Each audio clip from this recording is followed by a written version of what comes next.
ఓం నమో భగవతే శ్రీ మేధాదక్షిణామూర్తయే. ఓం నమో భగవతే శ్రీ ఆదిశంకరాయ. ఓం నమో భగవతే శ్రీ రమణాయ. శ్రీ గురుభ్యో నమ. ఒక భక్తుడు భగవాన్ ప్రేమ మార్గం ద్వారా భగవంతుడిని ఆరాధించవచ్చా, ఆ కారణం చేతనే అడుగుతున్నాను అంటారు. భగవానుగా చెప్తారు అతడితో, నేను అనేది అదే, ప్రేమే భగవంతుని స్వరూపము. నేను దీనిని ప్రేమించను, దానిని ప్రేమించను అంటూ అన్నింటినీ తిరస్కరిస్తే మిగిలేదల్లా స్వరూపమే. అదే ఆత్మ యొక్క నిజరూపము, అదే శుద్ధ ఆనందము. కావాలంటే ఆనందమని కానీ, ఈశ్వరుడని కానీ, ఆత్మ అని కానీ ఏమైనా అనవచ్చు. అదే భక్తి, అదే సాక్షాత్కారం, అదే స్వరూపము. అన్నింటినీ తిరస్కరిస్తే మిగిలేది ఆత్మే. అదే శంకర్లు కూడా చెప్తారు, నేతి నేతి అని. అంటే నీవు ఆలోచనలు కావు, నీవు దేహానివి కావు, నీవు మనస్సువు కావు, నీవు ఇంద్రియాలు కాదు, నీవు బుద్ధివి కావు, నీవు పంచభూతాలు కావు, నువ్వు పంచప్రాణాలు కావు, నీవు పంచశోకాలు కావు. ఇలా అన్నిటినీ తిరస్కరిస్తూ వచ్చి ఏదైతే అన్నిటినీ నిషేధించుతూ వచ్చినప్పుడు ఏదైతే నిషేధింపబడదో, ఏదైతే తిరస్కరింపబడదో అదే నీవు, అదే ఆత్మ అని మనకి శంకరులు నేతి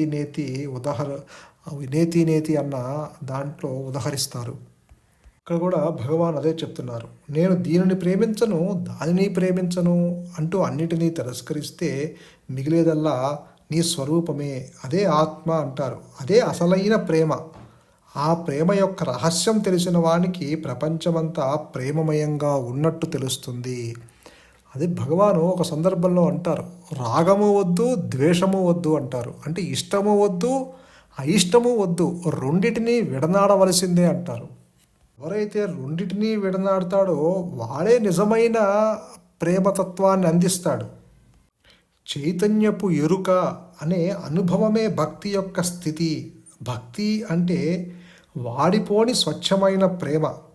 ఎందువలనంటే ఆత్మజ్ఞానం ప్రేమ స్వరూపంగా పెళ్ళుబుకుతుంది. అది నీ హృదయంలోనే పెళ్ళుబుకుతుంది. ఆత్మే పరిపూర్ణమైన శుద్ధ ఆనందంగా ప్రకాశమవుతుంది. ఆత్మ యొక్క నిజతత్వము ప్రేమ.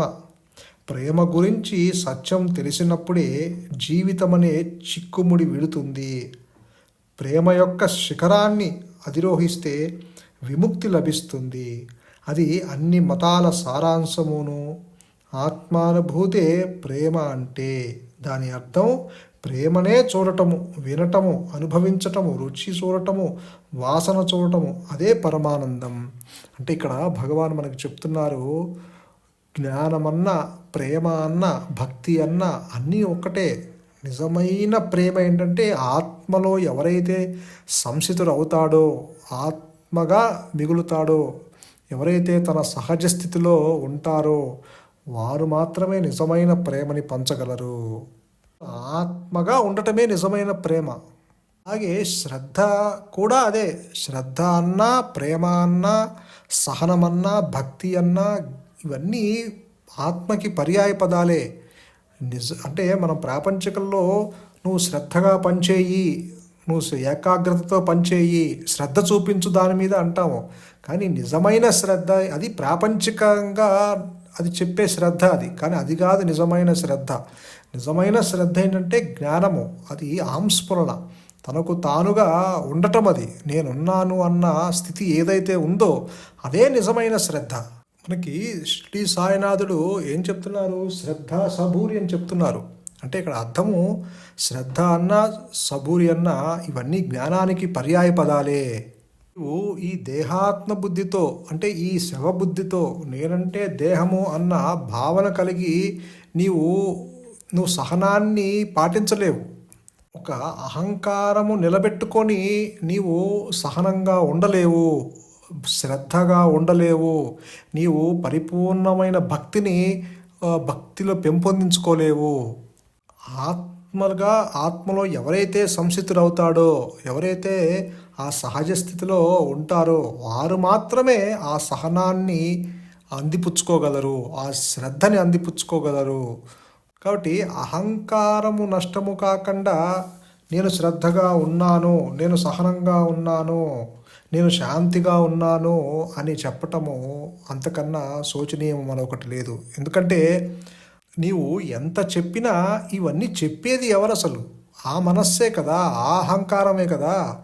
నీవు నా నీ మనస్సుతో నీవేం చెప్తున్నావు? నేను శ్రద్ధగా పనిచేశాను ఈరోజు అంటావు. లేదంటే నేను చాలా సహనంగా పేషెన్స్గా ఉన్నాను అంటావు. నేను చాలా శాంతిగా ఉన్నాను అంటావు. ఇవన్నీ చెప్పేది ఎవరు? ఈ మనస్సే కదా, ఈ అహంకారమే కదా. మరి ఈ అహంకారము ఆత్మని తెలుసుకోగలదా? తెలుసుకోలేదు కదా. నీ ఇంద్రియాలతో కానీ, నీ మనస్సుతో కానీ, నీ బుద్ధితో కానీ, నీ యొక్క పంచభూతాలతో కానీ, ఈ పంచేంద్రియాలతో కానీ, నీవు ఈ శరీరంతో కానీ, అంటే ఈ దేహంతో కానీ, నీవు ఈ నామరూపాలతో కానీ నువ్వు ఆత్మని తెలుసుకోలేవు. మరి శ్రద్ధ, సహనము, జ్ఞానము లేకపోతే ఇవన్నీ ఎవరికి చెందినవి అంటే అది భగవంతునికి చెందినవి. అన్నీ భగవంతుని యొక్క స్వరూపాలు అవన్నీ. ఆ భగవంతుని యొక్క స్వభావమే శ్రద్ధ, భగవంతుని యొక్క స్వభావమే శాంతి, భగవంతుని యొక్క స్వభావమే సహనము. అయితే అగ్ని వేడిని విడిచి ఉండలేదో, అలానే మంచు చల్లదానాన్ని విడిచి ఉండలేదో, ఈ భగవంతుని యొక్క లక్షణము కూడా ఈ శ్రద్ధ, సహనము, ఈ జ్ఞానము అవి విడిచి ఉండలేవు.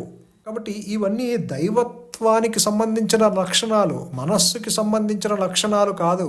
నువ్వు ఎంత మాటలతో చెప్పినా అది నిజమైన శ్రద్ధ కాదు, నిజమైన సబూరి కాదు, నిజమైన జ్ఞానము కాదు. ఎక్కడైతే నేను అనే మూల తలంపు ఎక్కడైతే లేదో, ఎక్కడైతే నేను అనే ఆ తలంపు పుట్టలేదో అదే భగవంతుని యొక్క స్థితి, అదే భగవంతుని యొక్క నిజమైన ఆ ప్లేస్ ఉన్నది. ఆ భగవంతుడు ఎక్కడైతే ఉండేది అక్కడే. అంటే నేను అనే తలంపు ఏ చోట లేదో ఆ చోటే భగవంతుని చోటు. అలాగే ఒక భక్తుడు భగవాన్ నేను చేసే ప్రతి పనికి కర్త భగవంతుడేనా అంటే ప్రస్తుతం ఉన్న చిక్కేమిటంటే భగవాన్ అలా చెప్తారు. వ్యక్తి తానే కర్తను అనుకోవటం అది తప్పు అంటారు భగవాన్. వేరే శక్తి చేస్తుంది.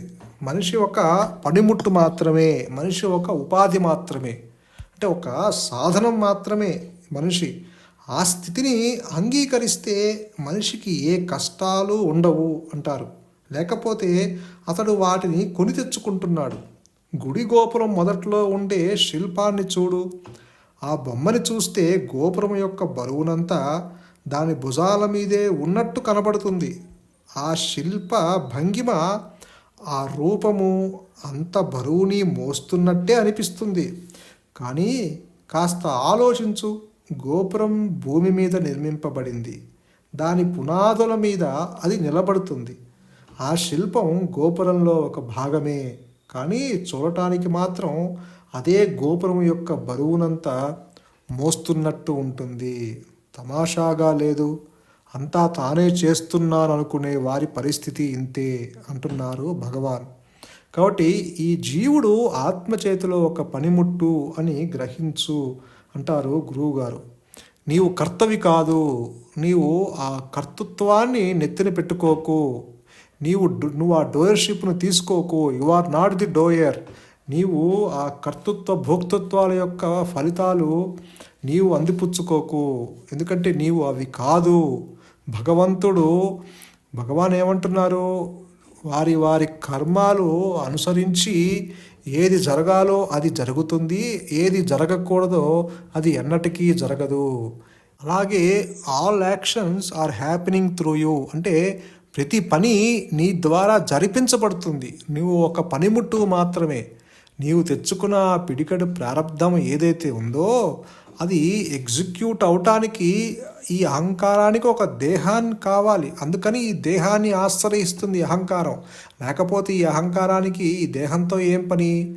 ఆ వాసనలు, ఆ కోరికలు, ఆ బంధాలు, ఆ రాగద్వేషాలు, ఆ జీవితము, ఆ అనుభవాలు ఇవన్నీ ఒక సినిమా మీద ఆ దృశ్యాలు ఏవైతే సాగిపోతుంటాయో ఆ సినిమా ఆ తెర మీద దృశ్యాలు పడినట్టు ఈ మనస్సు మీద ఈ దృశ్యాలు పడుతూ అవి అనుభవిస్తూ ఉంటుంది. ఆ సుఖదుఖాలు ఇవన్నీ ఎగ్జిక్యూట్ అవుతూ ఉంటాయి ఈ మనస్సుతో.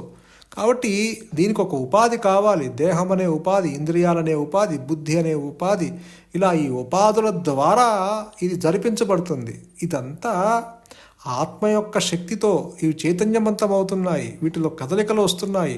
నీలో ఆలోచనలు రావటానికి కారణము, నీలో ఆలోచనలు ఉద్భవించటానికి కారణము ఆ వెనక ఉన్న చైతన్య శక్తి. కాబట్టి అది నడిపిస్తుంది. కాబట్టి ఇవన్నీ నిన్ను ఉపాధులుగా చేసుకొని, నిన్ను ఒక పనిముట్టుగా వాడుకొని ఆ కర్త ఎవరైతే ఉన్నాడో ఆ ఈశ్వరుడు ఇవన్నీ ఈ ఉపాధుల ద్వారా ఈ పని జరిపించబడుతుంది. నీవు ఒక ఉనికి లేనివాడివి, ఒక వ్యక్తిత్వము లేనివాడివి, ఒక ఎగ్జిస్టెన్స్ లేనివాడివి నీవు. కాబట్టి నీవు ఒక పనిముట్టని గ్రహించు. ఆత్మ చేతిలో నీవు ఒక పనిముట్టు అని గ్రహించు. ఇప్పుడు యజమాని ఒక పట్టకార పట్టుకున్నాడు. ఆ పట్టకార యజమాని చేతిలో ఉన్నంత వరకు ఆ పట్టకారకి ఏమీ నష్టం ఉండదు. ఆ యజమాని ఆ పట్టకార పట్టుకొని ఏ గిన్నెని పట్టుకోవాలో, ఏది చెయ్యాలో ఆ యజమానికి తెలుసు. ఆ పట్టకార ఏమీ కంప్లైంట్ చేయదు. ఆ పట్టకారతో వేడి గిన్నెని పట్టుకోవచ్చు, చల్లటి గిన్నెని పట్టుకోవచ్చు. వేడి గిన్నె పట్టుకున్నప్పుడు అదేమీ కంప్లైంట్ చేయదు. అలాగే చల్లటి గిన్నెలో ముంచినప్పుడు అదేమీ కంప్లైంట్ చేయదు. అంటే పాల ముంచినా, నీట ముంచినా ఆ పట్టకారికి ఏమీ కావట్లేదు. ఎందుకని? అక్కడ ఆ యజమాని సమర్థుడు ఎవరైతే ఉన్నాడో ఆ యజమాని, సమర్థవంతమైన ఆ యజమాని నడిపిస్తున్నాడు ఆ పట్టకారి తన చేతితో పట్టుకొని. అలాగే భగవంతుడు కూడా తన చేతులతో పట్టుకొని ఈ జీవుల్ని నడిపిస్తున్నాడు. కానీ మనమేమనుకుంటున్నాము? మనము భగవంతుడికి విడిగా ఉన్నట్టు భావిస్తున్నాము. ఇదంతా నేను చేస్తున్నాను అనుకుంటున్నాము. నేను చేయకపోతే ఈ పని ఎవరు చేస్తారు అన్న భావన కలిగి ఉంటాము. ఆ కర్తృత్వము ఉంటుంది. కాబట్టి వాటి ఫలితాలు కూడా ఈ మనస్సు అనుభవిస్తుంది. అదేంట ప్రతికూలమైతే అది దుఃఖిస్తుంది, అనుకూల ఫలితాలు వస్తే అది ఆనందపడుతుంది. కాబట్టి ఈ మనస్సుకి ఇవన్నీ ఎందుకు అనుభవిస్తున్నావు? నువ్వు ఆ డోయర్షిప్ తీసుకుంటున్నావు. నువ్వు కర్త అనుకుంటున్నావు.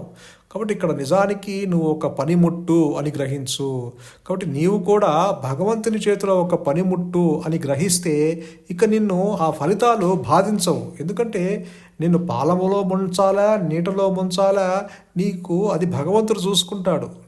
నీకు ఏది అందించాలి, నీకు ఏది అందించకూడదో ఆ భగవంతుడికి తెలుసు.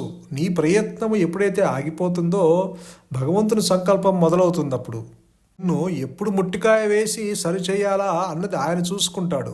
కాబట్టి ఒక శక్తి నడిపిస్తుంది, ఒక భగవంతుడు ఉన్నాడు, ఒక ఉच्चతర శక్తి ఉంది అని అనుకుంటున్నావు. కాబట్టి దానికి శరణు చెందు. అప్పుడు అది ఆ చిక్కు ముడినంతా విప్పేస్తుంది. నీకు ఎటువంటి ఆందోళన లేకుండా చేస్తుంది.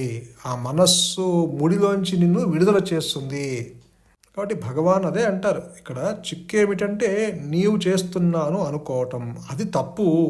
ఒక శక్తి చేస్తుంది, నీవు ఒక సాధనం మాత్రమే. అది ఉన్నది ఉన్నట్టుగా నీవు గనక ఆ స్థితిని అంగీకరిస్తే నీకు ఏ కష్టాలు ఉండవు అంటున్నారు భగవాను. ఆ మాటలు మనకి చెప్తున్నారు ఇక్కడ, ఆయన నోటి నుంచి వచ్చిన మాటలు. కాబట్టి భగవాను ఏ మాట మాట్లాడినా అది ఒక వ్యక్తి భావనతో రాలేదు. కాబట్టి పూర్తిగా ఆత్మలో సంసితులై చెప్పాడు. కాబట్టి ఇటువంటి వాక్కులు వచ్చినాయి. ఇవి మనకి ఎంతోగానో ఉపయోగపడతాయి. నీవు ఒక కర్త కాదు అని అంగీకరించు. నీవు ఆ భగవంతునికి శరణు చెందు. అప్పుడు ఆ జ్ఞానం ముందుండి నీ ప్రారంధాన్ని నడిపిస్తూ ఉంటుంది. భగవాన్ అదే అంటున్నారు, మనం కోరుకున్నంత మాత్రాన దేనినైనా విడిచిపెట్టగలమా? మనం ఇష్టం వచ్చినట్టు ప్రవర్తించగలమా? మనకు ఎరుక ఉన్నా లేకపోయినా వాటంతటా అవే ఎన్నో జరిగిపోతాయి. భగవంతుని పట్ల ప్రపత్తి ఉంటే అన్ని ఆలోచనలను విడిచి మనస్సుని ఆయనపై లగ్నం చేయడమే. మనము ఆయన పట్ల ఏకాగ్రత కలిగి ఉంటే, అంటే ఇక్కడ భగవంతుడు అంటే నీ ఆత్మే చెప్తున్నారు. ఇక్కడ ఆత్మ గురించే చెప్తున్నారు. ఆత్మని గురించి కనుక నీవు ఆ ఏకాగ్రత కలిగి ఉంటే, నీలో ఉన్న ఆలోచనలు విడిచి నీ యొక్క ఆత్మపై లగ్నం చేస్తే కనుక మిగిలిన ఆలోచనలంటిని వాటంతటా అవే మాయమైపోతాయి. మనం మనస్సుతో, వాక్కుతో, దేహంతో చేసే వాటన్నిటినీ ఆ భగవంతులోనే విలీనం చేస్తే, అంటే నీ మనస్సుతో ఏ ప్రయత్నమూ చేయకుండా ఆ భగవంతుని మీద మన బ్రతుకు భారమంతా ఆయన మీదే పడవేస్తే, భగవంతుని ఒడిలో గనక నీవు ఉంటే ఇప్పుడు నీకు ఏ సమస్య ఉండదు. నీవు భగవంతుని విడిచి ఉంటే నీకు అన్ని ప్రాబ్లమ్స్. ఆత్మని విడిచినప్పుడే నీకు ఈ సమస్య. ఆత్మగా ఉంటే నీకే సమస్య లేదు. అందుకని నీ భారమంతా నీ బ్రతుకు భారమంతా ఆయన మీద పడవేయి అంటున్నారు భగవాన్.